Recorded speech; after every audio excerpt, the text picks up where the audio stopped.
नमस्कार मंडळी, कसे आहात तुम्ही? आज आपण केशर रवा मोदक कसे करायचे ते पाहणार आहोत. गणपती बाप्पांच्या आवडीचे एकदम साध्या सोप्या पद्धतीने आणि झटपट होणारे हे केशर रवा मोदक.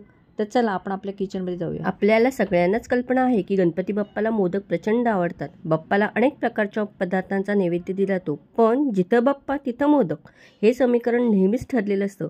काजू मोदक, उकडीचे मोदक, मोतीचूर मोदक, माव्याचे मोदक, लाल गव्हाचे मोदक अशा प्रकारचे वेगवेगळे मोदक आपण गणपती बाप्पाला नैवेद्य म्हणून देतो. तर मी आज केशर आणि रवा मोदक कसे करायचे ते मी सांगणार आहे तुम्हाला. बाप्पांना कुठलेही मोदक आवडतात. तर चला हे कसं करायचं ते मी सांगते. इथे 2 मोठे चमचे मी तूप घेतलेले आहे आणि अर्धी वाटी रवा घेतलेला आहे. तुपामध्ये रवा 10 मिनटं मंद आचेवरती छान भाजून घ्यायचा. जेव्हा रव्याचा खमंग वास येतो तेव्हाच पुढची प्रोसेस करायची. इथे तुम्ही पाहू शकता आपला रवा छान भाजलेला आहे. आता मी त्याच्यामध्ये ड्रायफ्रूट्स टाकत आहे. ते सुद्धा व्यवस्थित आपण त्यात भाजून घेऊया. आता मी ह्यामध्ये परत थोडं तूप टाकत आहे आणि त्या तुपावरती अर्ध केळं बारीक बारीक तुकडे करून टाकले. ते तुपामध्ये थोडं मी त्यामध्ये परतून घेते.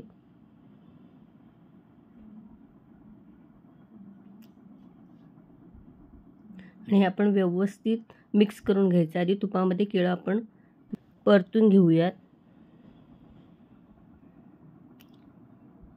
आपलं आता केळं पण इथे छान मिक्स झालेलं आहे. आता व्यवस्थित आपण सर्व परत एकदम मिश्रण मिक्स करूया. आणि इथे मी आता अर्धी वाटी दूध टाकत आहे. त्यामध्ये थोडी मलई आहे. हे मिश्रण सर्व व्यवस्थित मिक्स करून घ्यायचं. मी ह्याच्यामध्ये थोडं केशर पण टाकलेलं आहे. आणि आता आपण एक वाफ येण्यासाठी ठेवून देऊया. झाकण ठेवू आणि एक वाफ येऊन देऊया. हे पहा, आता आपला इथे रवा एकदम छान झालेला आहे. आता पुन्हा एकदा आपण व्यवस्थित मिक्स करून घेऊया. आणि त्यामध्ये मी आता अर्धी वाटी साखर टाकते.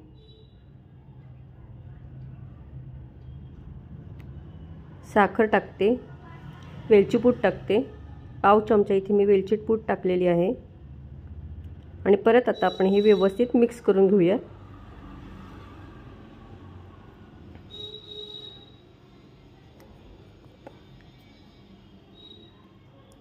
एक वाफ आणली आणि आपला शिरा आता इथे तयार झालेला आहे. आता मोदकाच्या मोल्डला मी इथे तूप लावून घेत आहे. आणि आता आपण हे जे मिश्रण केलेलं आहे ते सर्व आपण ह्या मोल्डमध्ये भरूयात आणि आपण आता मोदक करूयात. इथे मी केशरच्या पण 1-2 काड्या अशा टाकलेल्या आहेत. खूप छान लागते केशर रवा मोदक. तुम्ही एकदा नक्की ट्राय करा. गणपतीला मोदक इतके का आवडतात तुम्हाला माहीत आहे का? मोदकाच्या नैवेद्यामागे खास कारणही आहे. एकदा भगवान शिव झोपले होते आणि भगवान गणेश दरवाजावरती पहारा देत होते.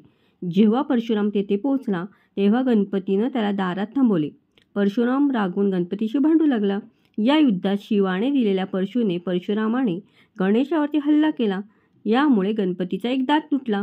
जेव्हा दात तुटल्यामुळे गणपतीला अन्न चावण्यास त्रास होऊ लागला तेव्हा त्याच्यासाठी मोदक तयार केले गेले. मोदक मऊ असतात आणि त्यांना चावण्याची गरज नसते.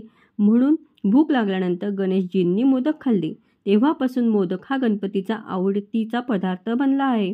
म्हणून आपण सर्वजण वेगवेगळ्या पदार्थाचे मोदक आपण गणपतींना करतो. तर हे पहा किती छान आपले इथे केशर मोदक झालेले आहेत. केशर रवा मोदक खाण्यासाठी सुद्धा खूपच छान लागतात आणि वेगळे असे आहेत. तर तुम्ही नक्की एकदा ट्राय करून पहा. आणि माझा हा व्हिडिओ तुम्हाला आवडला असेल तर प्लीज लाईक करा, शेअर करा आणि सबस्क्राईब करा. आणि परत आपण भेटू अशाच एका व्हिडिओसोबत, नवीन व्हिडिओसोबत. तोपर्यंत मस्त खा, स्वस्त रहा.